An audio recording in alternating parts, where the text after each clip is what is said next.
Hey guys, Drifter here. Welcome to Advanced Warfare in Depth. In today's episode, we're going to be reviewing the SVO Sniper Rifle, which I think is the new best sniper rifle in the game. This is a very good sniper rifle that has just been added. I'm going to be singing its praises a lot today, but I do have some criticisms because it does have a few shortcomings, and it can only be unlocked via supply drop. You can get this with normal supply drops, the one that you get for in-game challenges, your weekly challenges, your kind of random ones, or advanced supply drops. Both of those work. Both of those unlock the SVO.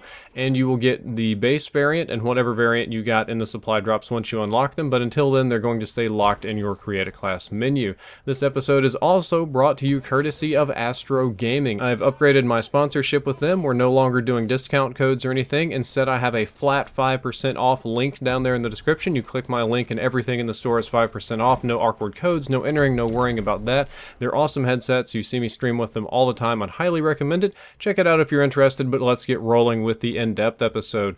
The SVO Sniper Rifle will deal 98 damage per shot, but what about the body multipliers? You know, we know 98 damage won't get one-shot kills, and this gun gets quite a few one-shot kills, so the body multipliers are identical to that of the Moors and the damage, which means that the SVO will get one-shot kills into the head and neck regions, the shoulder regions, the chest, the gut, and also down there that lower gut, that groin, gonads, maybe very upper thighs. You'll get a lot of one-shot kills with the SVO, and the SVO has the exact same one-shot kill area as the Moors.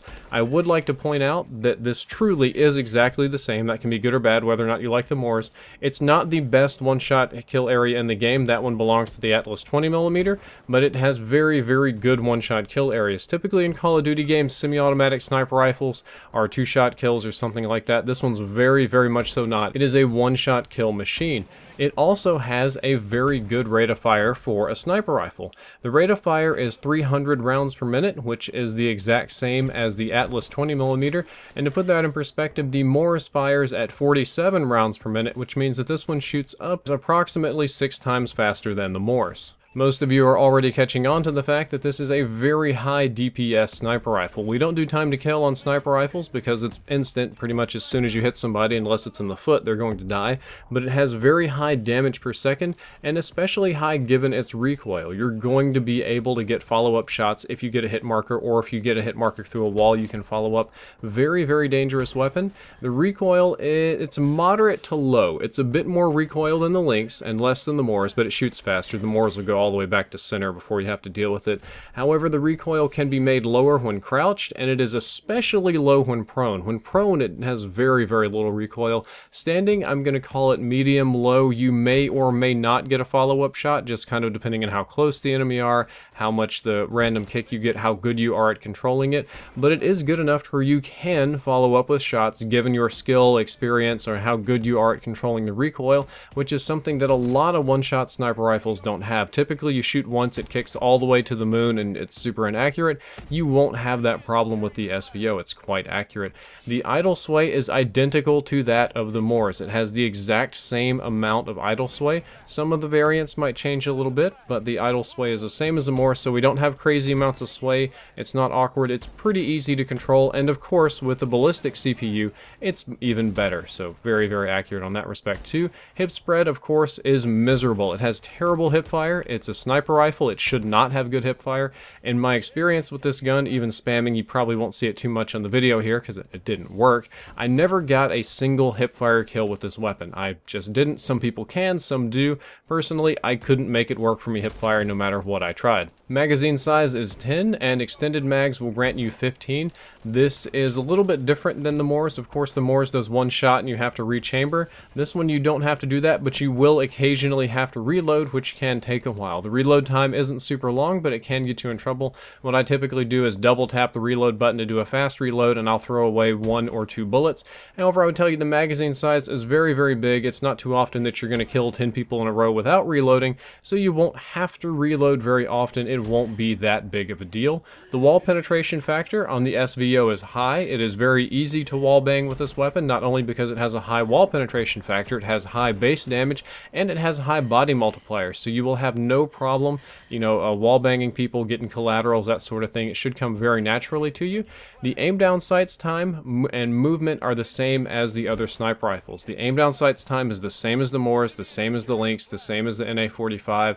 The movement multipliers and how fast you run with it are the same. The sprint in and out times are the same with the exception of some of the variants. Now the variants are always a little bit different, but it doesn't have any handling stats that make it inherently superior to the other sniper rifles. It's pretty much the same, and that keeps it somewhat balanced because, again, this is a very strong weapon. However, it does have one thing that is different.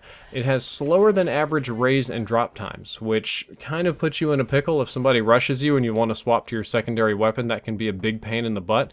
It's, I'm going to say, 20-30% slower than the other ones, so you're going to need fast hands if you ever run this overkill, or if you're planning to run a secondary weapon or something like that.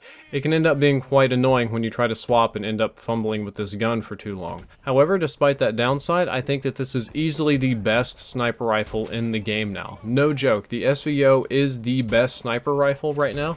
Just looking at the stats, it statistically dominates the Moors.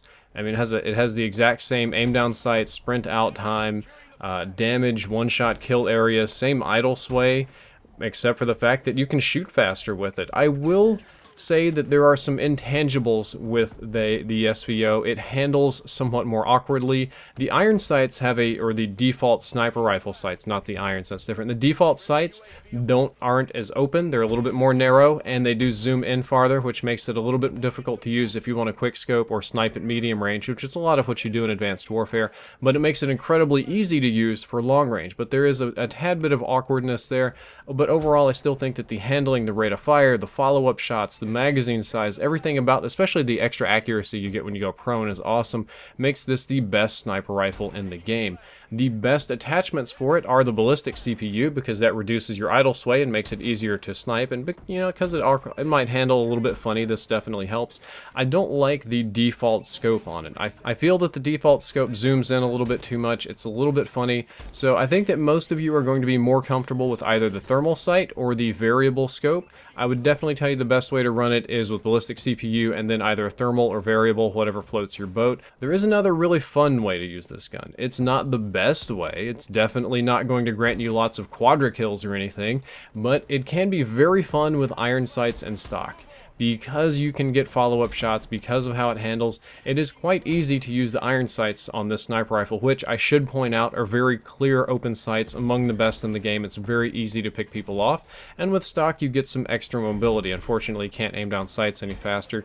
You might actually aim down sights a little bit faster with the iron sights. Most of the sniper rifles in the game you get a slight bonus if you run ACOG or irons on ADS, so that could be a thing. You could also put ACOG on it or something, but I find irons to be the most fun, and it definitely can kill people this way. I think it's funny, I think it's fun, I'd encourage you to give it a go. There are good variants of this weapon, and then there are godly variants of this weapon. The two better variants that I would like to point out are the Royalty and the Battleborn.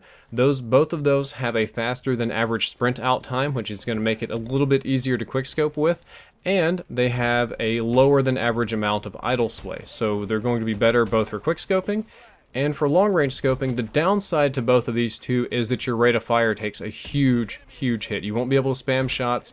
It's going to feel a little bit more awkward when you try to get your follow-up shots. It takes a big dump on the rate of fire. However, there is now a new best overall sniper rifle, best variant in the game, etc., etc. The SVO Return to Sender is the best sniper rifle in the entire game right now. The SVO Return to Sender, God bless.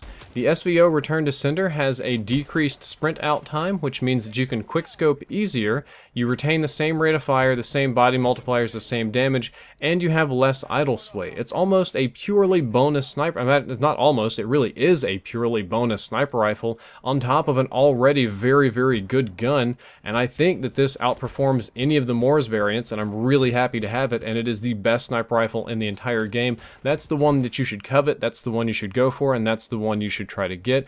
Guys, that's all for this in-depth episode. I hope you enjoyed it. I hope you learned something useful. If you did, don't forget to like, favorite, and subscribe. The previous episode was on the STG-44 Assault Rifle, another new gun. The next episode, we're going to be talking about the ASM-1 Rigger. We're going to be going back to the more normal variants. Drifter out.